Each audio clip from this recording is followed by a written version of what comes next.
Hello, everyone, and welcome to Blue Balloon Theatre's Be Inspired podcast. This is a chance for us to chat to creatives from all around the industry and just talk about their experiences and see where they're at in their life creatively. And today's episode is actually our 10th and final episode of season 1, which is really, really exciting. And I am joined by the wonderful Ayisha. Hello. We're hitting a home run today. It's great. I know, God, I can't believe we've done 10. Like, it's flown past, it really has. But it's an absolute pleasure to have you on today. I'm so buzzing that you're here. Yeah. So first and foremost, let's chat about you. Tell us a little bit about you, who you are, and anything you want to throw in there. What's your favourite colour? My favourite colour, honestly, my favourite colour changes like the weather. I feel like my favourite colour is purple, but recently I've been loving like sky blue. And I just want to like collect things that are that colour. I'm like, I just want everything sky blue. I'm Ayisha, for everyone that doesn't know, which is I think a lot of people, but I'm Ayisha. I'm a poet and a writer. And I don't know, Rebecca asked me for a bio and I said a general wonder of the world. And I was like, is that too poetic? But I feel that's a good way to sum me up. I enjoy, I don't know, I guess I just enjoy like everyday experiences and kind of seeing the magic in that, which I think a lot of poets and writers do. But yeah, that's me. And I'm an aspiring teacher. I'm currently training to be a teacher right now. It's a great time to be training to be a teacher. Yeah, my God. I mean, I was speaking to was it you that I was speaking to the other day about how difficult it's been because of the amount of tech involved during lockdown, and God bless you, you're going to be so ready, aren't you? A tech whiz by the end of this. If anyone's got Teams issues, I'm your guy. I'm your guy. That's amazing. So I mean, I have to mention it because me and the rest of the team were so impressed by your performance at our last open mic. You were just so natural when you performed, and were we right in thinking that was your first time performing? It was my first ever time like properly performing. I was supposed to perform with you a while ago and then things just kind of fell through, and this time I was like, you know what, there's no excuse. Where you're in your bedroom, you're going to be doing nothing else anyway, so we might as well like hop on and share our work. But mostly I was just so happy to be just a part of everybody sharing their work. It was such a nice environment and a nice space, and it made me feel really confident in what I had written, because I feel like with so many writers and so many creatives in general, like imposter syndrome is real. It's definitely real, and it's something that I was very wary of. I shouldn't, you know what, I don't like, I shouldn't be the one to like speak my poetry, or like I've not got enough experience to do so. And like after just doing it, I was like, oh, that was really fun. Like it was so fun, and it was lovely getting like feedback off everyone as well. And it's definitely something that I'm definitely going to be doing a lot more in the future. Good. You're absolutely right there. I mean, I've experienced that as well, and it's awful in a way, because you've got all this poetry and you just want to put it out there, and there's that little voice in your head going, I don't deserve to, because I'm not qualified enough to be a poet, or you know, this isn't where I have the most experience. But actually poetry is literally for everyone, I believe. Like, and that's kind of why I wanted to set up the open mics to begin with, because I found it in the most sort of extraordinary way, and I just fell in love with it as soon as I heard spoken word in a non-school format. Poems, what are the connotations of this word? Yeah, I was like, whoa, this is incredible.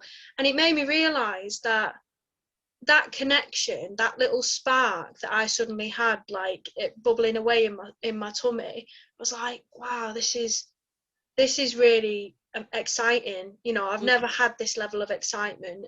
And I do think a lot of people from different backgrounds who write poetry have had that at some point. So I mean, how did you come to writing poetry? How did you get into it? So I think poetry has always been something that I've been drawn to, even at school. Like, even when it came to poetry lessons that nobody really likes, because I feel like we just like rake through poems.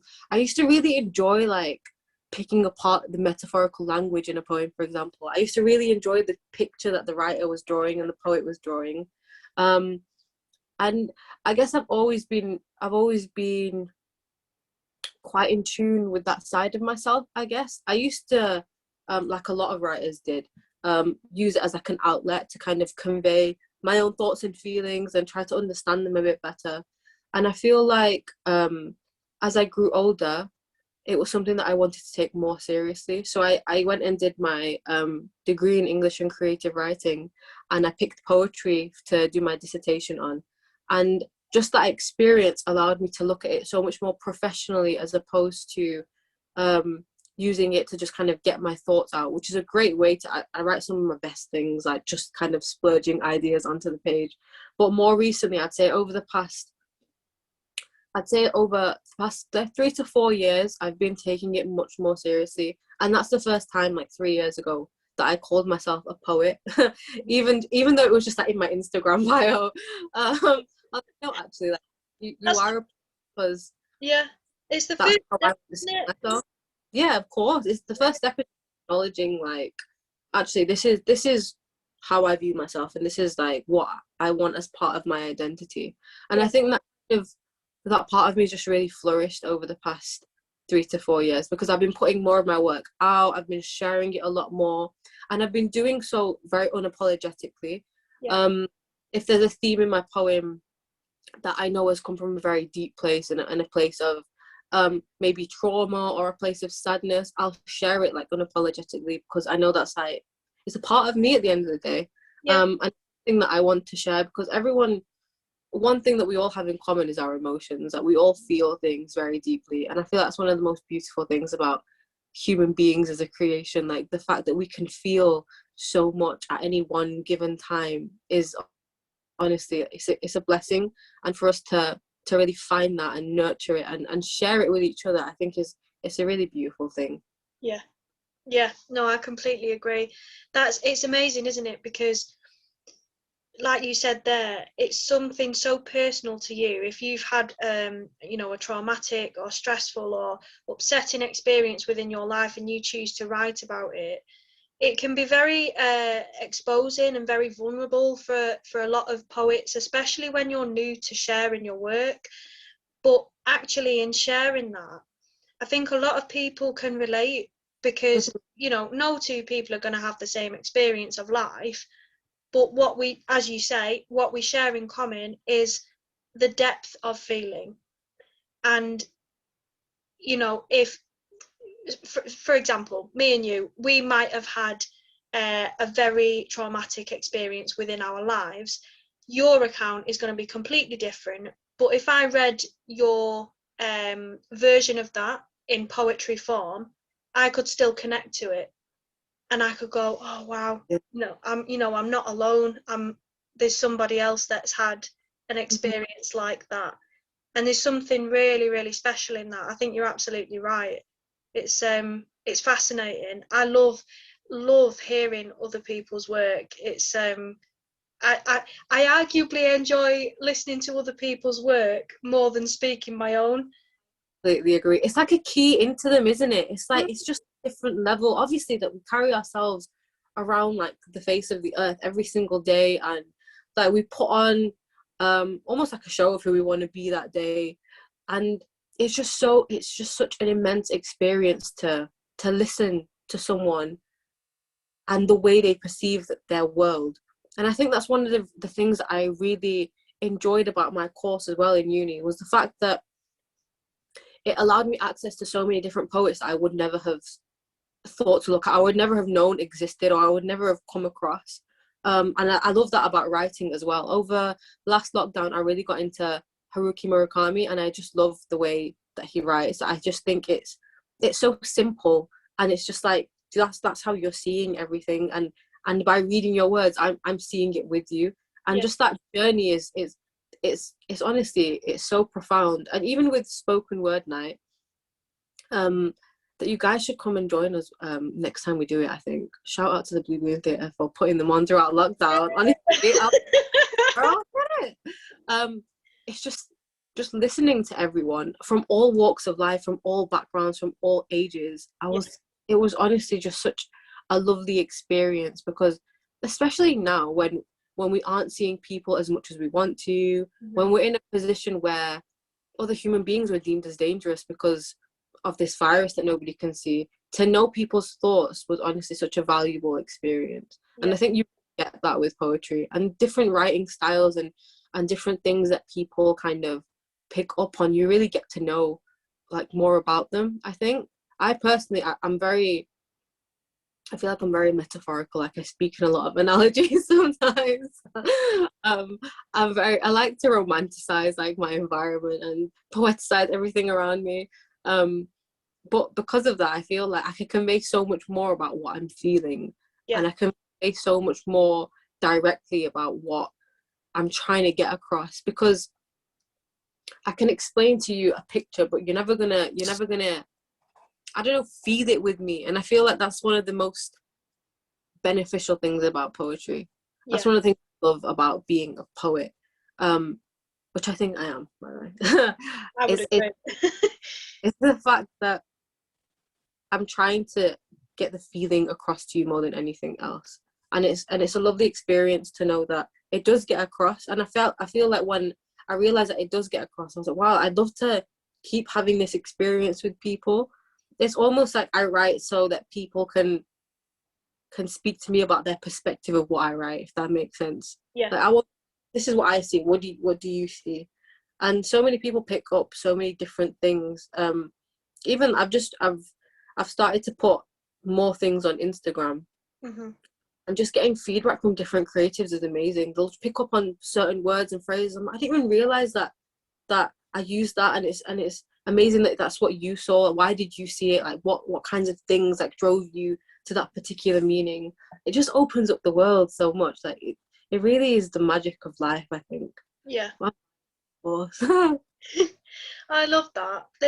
No, you're completely right. There is something very profound in it all, really, in the whole experience of poetry. That's what it is. It's an experience. It just, there's so much within it that, like you say, you know, when you've been sharing your work on Instagram and someone may have picked up on one thing in particular and you may not have seen it that way. That's definitely happened with me, and I've gone, whoa, hang on a minute, how did you, what, like, how has that happened? But it's amazing because, you know, it's like, it's the same kind of thing when you you know, you might have a favorite poem or poet and you revisit that work, say months later, years later, whatever, and you read it and you pick up on different things, and it's like, it's almost like I completely missed that the first time around. Sorry about that, ladies and gentlemen. Little bit of a technical issue, but we're it's very exciting. It's like I was saying, it's a very much an experience. And before we had the technical glitch, I was saying about how, you know, revisiting a poem or a poet's work that you favour, say a month or a few years later, is really exciting, because suddenly you start to pick up on all the things that you maybe didn't notice the first time around, or maybe you've got a new appreciation for those things, and it's just really, it's really interesting. I mean, as an actor, I feel like that with plays as well, because it's, you know, but meanings jump out at you every time you revisit something. Yeah, exactly. And there's something really lovely about that, I think. Which takes me, sorry, go on. I just realised Shrek was right. We are like, we're probably ogres as well. We've got layers with the onions. Maybe we're all Shrek. Maybe Shrek's a metaphor for us. But it is many layers to peel back, like, constantly. And even over time, there's a poem that I wrote that I read for the first time with you guys. Thank you for having me. It's called Russian Doll, and I was explaining that the concept of a Russian doll amazed me, because it's one doll, but there's so many different parts of it, and it's like they all get smaller and more kind of specific. And that poem was just kind of a list of, it started off as a list of everything that I think I am, and it actually started off as a list of things that I wanted to explore. The first line was, I am the last of a dying breed, and then I was like, yeah, I'm the black sheep of my family. I feel like sometimes maybe the others would disagree, but you know, there's so many different layers, and then it just became a piece in itself, and I add to it every year, and I add to it every time I come back to it, or I tweak it every time I come back to it, because I'm like, oh, I don't think I'm that anymore. Actually, I think I'm this instead, and it goes off on a different tangent. Yeah. And I think just having those experiences as a creative really does, it just adds to you and your perspective of the world, and to the magic that you can create at the end of the day. Yeah, definitely. That's really, you've said something there that I'm really interested in asking you about, because I've found that since I started writing poetry, I've always been really, really scared to go back and change poems that I wrote at the start of my journey. And I don't know why that is. And then recently I did start to do it, because, as you just said, I felt like it no longer represented me as a writer and as a poet, or as a person, like generally. And I write so much about my experiences in, for instance, relationships, especially, and not just romantic relationships, but platonic relationships, friendships, everything. And for me, I look back on some of them and think, I think as soon as it becomes negative, any feeling towards a piece you've written becomes negative. That's when the change comes. And Yeah. I just wanted to get your kind of thoughts on that, really, like in terms of it, you know, it might not maybe it isn't from the beginning of your journey, maybe it's from yesterday, and you know, you thought you had it right, and then you go, hang on a minute, no, it's not. I think it's so funny that you say that, because I feel like I have the opposite issue. I have a problem with finalizing something, like, okay, this is it now, like I can leave it. And I think that's why I started to post them on Instagram, because it forced me to, this is the poem now, actually, like, this is it, and you're going to leave it there, and you're going to post it, and that's what it's going to be. And you can't because in my notes, that you can tweak them all the time, but this is the final product, this is the hard copy of it. And I feel like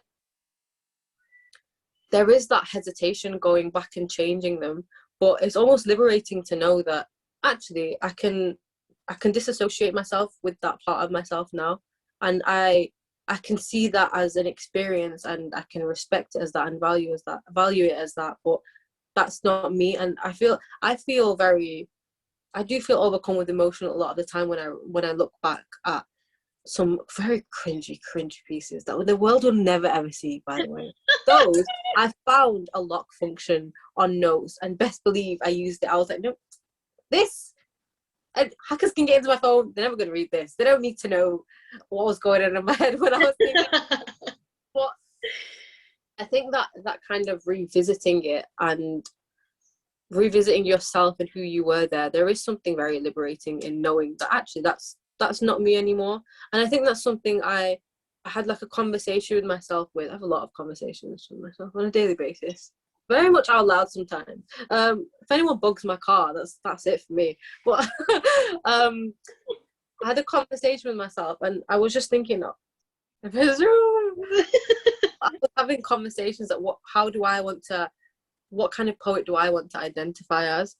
And then I thought, I don't necessarily want people to read my work and know what I was thinking, because I don't think it's about me and what I'm thinking. I want people to read my work and have a thought of their own, or have an interpretation of their own.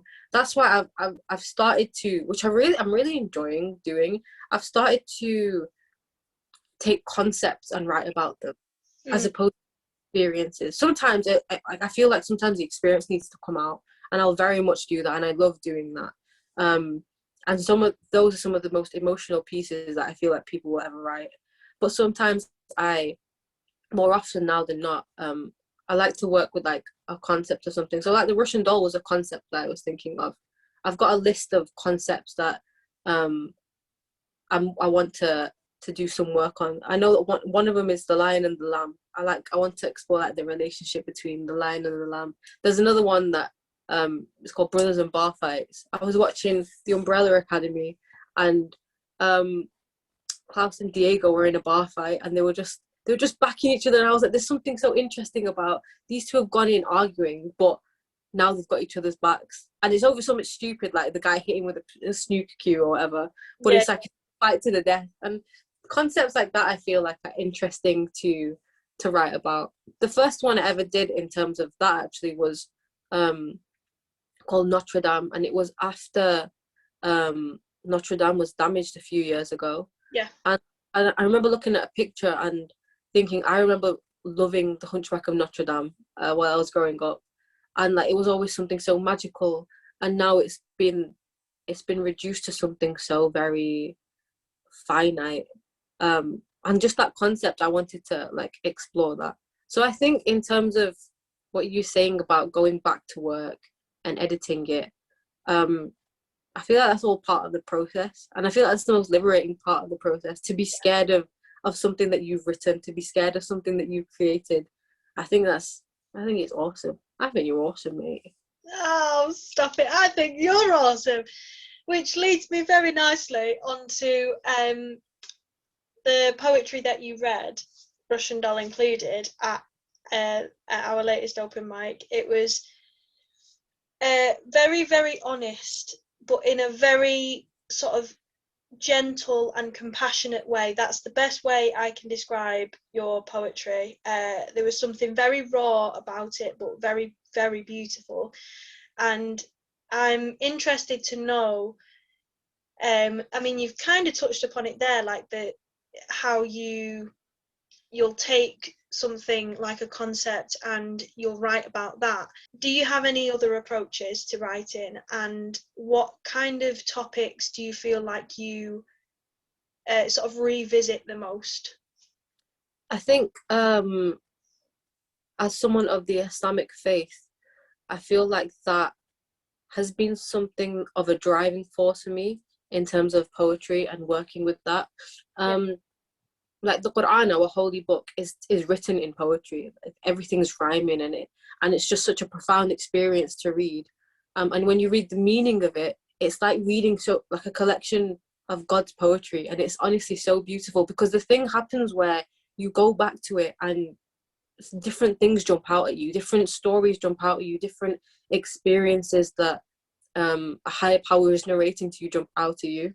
And it's something that it's so funny, because in uni we had to for our dissertation we did a collection of poems, and we had to just pick the theme and work with it and produce this collection. And I sat and I thought, I want to write them about me, in the least narcissistic way, in the least vain way. But again, I was really interested in that concept of pulling myself apart at the time. So it was a great experience, and I learned a lot about myself. And I just sat and thought, I want to do a collection about different parts of my identity. Like, who do I identify as, and why do I identify as them? And I didn't notice how many different people make up Ayisha, or how many different pieces make up Ayisha. You've got the fact that like I'm the oldest sibling in my family, so I wrote something about that. I'm a Muslim woman. I'm a woman, and I'm a Muslim, but I'm a Muslim woman as well. I'm a Muslim woman who chooses to wear the hijab as part of my way of worship. Mm-hmm. I'm Pakistani, but I'm also British, so I wrote one about being on the cusp of those two parts of my identity. And I think those things like really helped hone in on things that I'm passionate about. And I think that's something that is themed in a lot of my poems as well, things that I'm passionate about. So I've got the whole exploring concepts thing and wanting to romanticize the world around me and see all the little hidden gems. But I've also got things that are just constantly on my mind. Recently I've been writing a lot more kind of religious poetry, and I've been influenced by a lot more writers such as Rumi. I love Rumi, absolutely love Rumi, love a bit of Rumi. And just the way that he sees things, and the way his spirituality is conveyed through his words, it's honestly something that I've been trying my best to explore, and it's really strengthened my faith in the process, because I feel like there's so many different aspects of faith, and there's so many different ways that faith is practiced by people. And to do it through poetry has been such a special experience, because I really do feel like some of my poems are between me and God. And it's great for me to share that with people, and for them to perhaps have an experience between them and God as well. Mm-hmm. And I think that's definitely something that's a key theme in my work. So like being a woman of color as well in a world where that's which is really strange, where it's such a contentious issue. Everyone seems to have an opinion on it. I feel like, especially off the back of the Black Lives Matter movement last year, it was something that I really acknowledged that actually, like, I'm a woman of color, and that's part of what defines me, and that's part of what makes me feel like me, and that's part of what makes me have to cater to certain things. I have to make sure I look after my hair because it'll frizz otherwise, because it's curly, it's a certain texture. I have to make sure that I use a certain moisturizer to ensure that my skin is nice and healthy. There's just different things that, as soon as I identified as that, and as soon as I took that as like a hard identity, I was like, wow, this is shaping the way I live my life. Yeah. Because I'm a woman, I dress a certain way, and that shapes like my entire wardrobe situation. And it's just different factors that I feel like I'm passionate about, I guess, is the answer to your question. It's a long-winded answer to your question. No, I like it. Honestly, I always say this to my partner. I say, I'm not interested in small talk. I really like deep conversations. I'm gonna get a t-shirt with that on, actually. Yeah. Just in a small talk. Don't ask me about the weather. Yeah. No small talk, please. That, you know what? I think that's really, really fantastic how you've been exploring, a more spiritual side, and you've been writing more about your faith, and how that's the fact that you can explore that through poetry. I think is amazing, really amazing. And you know what, that's something that through the work that I've done with Blue Balloon, I've been exposed to more and more, is poetry about faith, and not just I'm somewhere in the abyss of not sure.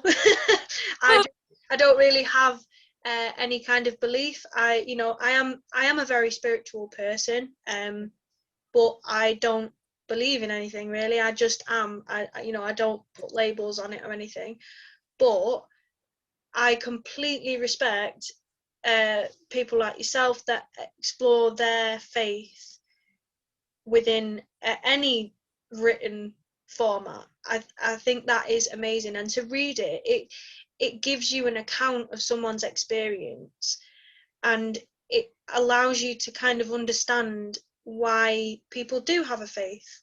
Mm-hmm. Or it might confirm to you why you don't have a faith, and it's like you said, you form an opinion, and that's brilliant. That's what it's there for. Yeah. It's a great process to work with, though, because sometimes, as with any human being, sometimes you go through periods where you just like it's all too much, and you just feel down in the dumps, and you feel like there is no light at the end of the tunnel. And I've started pieces like that. I've started pieces with. Oh, sorry, you paused for a second. I was like, "Are you listening to me right exactly?" I know you paused as well, and I was like, "Oh no!" Here we go.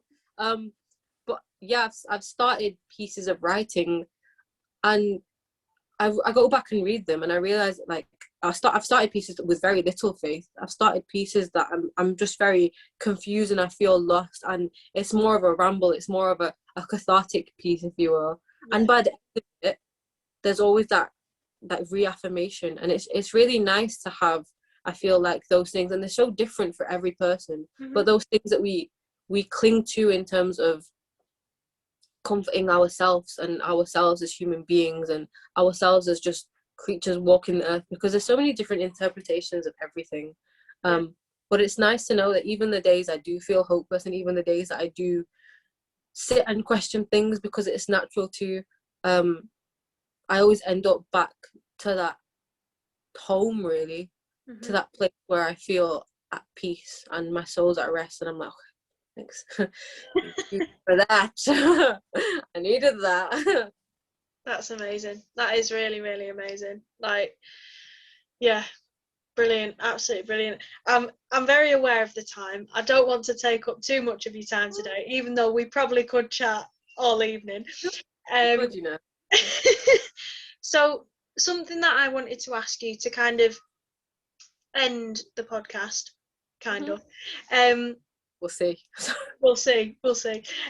Is there anything that you would recommend to people,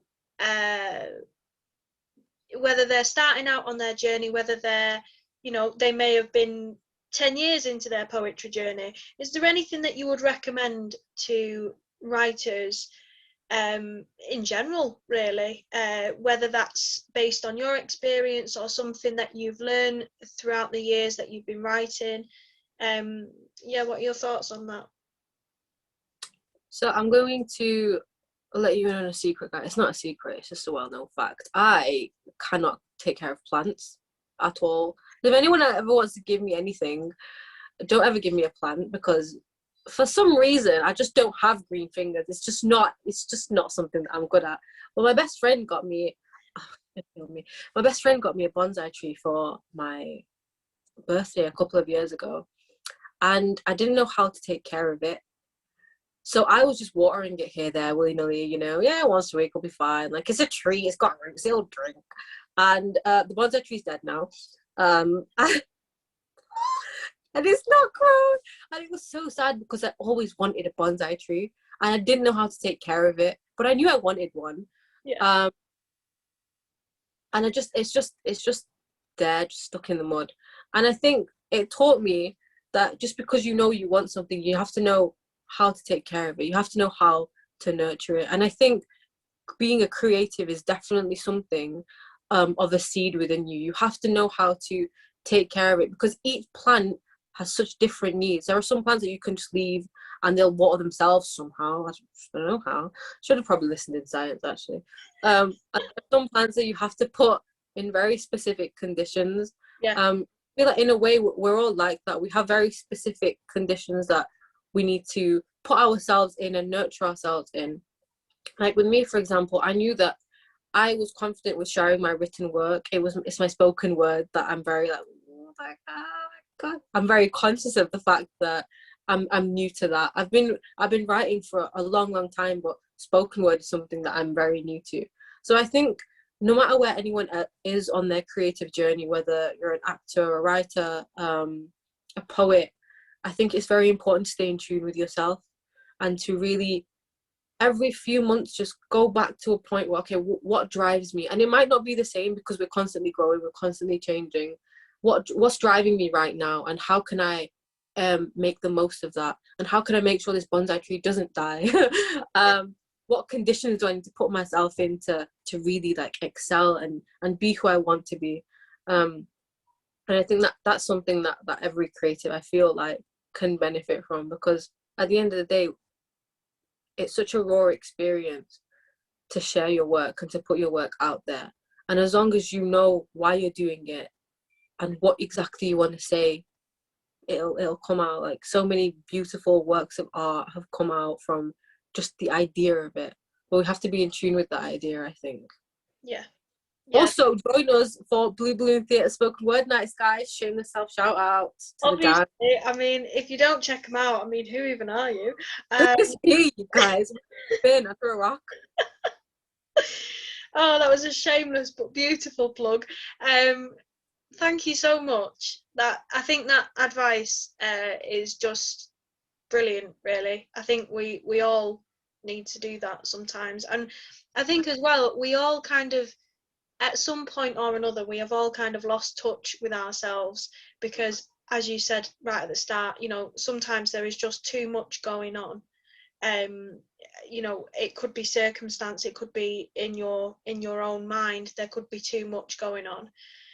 So just finding what what grounds you, and finding yourself again, and sort of saying, right, you know, what is it that I need right now?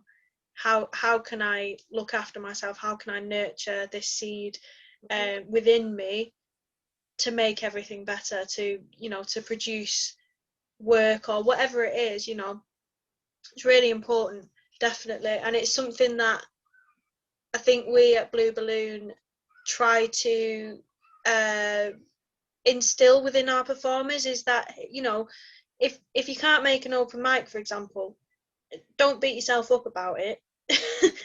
Take the time you need to rest, because the last thing we would want is for you to be sitting at home going, oh my goodness me, like I should have been there, I should be performing right now, and I can't because I'm not feeling it or whatever. That's absolutely fine. You know, you can't be 100% every day. You can't. So in order to be the best version of yourself, in order to show up, in order to deliver what it is you want to say, you have to take a step back, reground yourself, and look after you. So yeah, namaste. Something that I really do appreciate that about Blue Balloon Theatre, because first of all, I didn't know where to start. Like, spoken word has always been something that I'd love to like explore that, but I didn't know where to start. And it was just so easy with you guys, because I didn't feel like I needed to make an excuse to not show up, but I also didn't feel like I was too overwhelmed to show up, because I honestly feel like the environment was so lovely, because at the end of the day, it wasn't for any purpose other than to share and to listen and to speak, and that was it. And guys, what are you doing, man? Next spoken word night, you better be there. You better be there. I have a quick question for you, actually. I know I said that was my last question, but I changed my mind. You've referred there to how you were more scared to share your spoken word. To you personally, what is the difference between poetry and spoken word? Because that's something that I think a lot of people, that the line between them is very blurred. Do you know what I mean? For me included, actually, I hold my hands up like I see it all as kind of one big thing. And it's probably not. It's a big ball of stuff just there, like, oh, there it is. I think so. Poetry, with me, poetry, I feel like my poetry in particular, I like snapshots of things. This is a snapshot of what I'm feeling. And I don't have to explain it to anybody. I don't have to interpret it for anybody, because I've left it there and you can interpret it however you want. Yeah. And I think that's part of what I enjoy about poetry. I can make it, and we did this in uni, that this theorist called Bart talked about the death of the author. Once work's been put out there, it's not my business to explain it. I can't hold any authority over it. I can't have you read it and you interpret it one way and say, no, actually that's not what I meant by that. I have you know, because that's down to you, and that's your experience now, and that's something that you can work with and have a perspective on. With spoken word, I feel like I have to try and get this across exactly how I'm thinking it. I feel like it's so much about how I'm carrying myself. There's so much more onus on me and how I'm speaking. And I'm a perfectionist, so I know that, no, this is what I want to say about it, but how am I supposed to say it and allow the audience to get that, or allow people to understand that? With words, you can read them and you can go back to them, and you can point out all the times I've said the word gold, for example. And oh, she's talking about gold, like she's got a thing for gold in this one. With spoken word, I feel like it's so much more about the raw emotion. Yeah.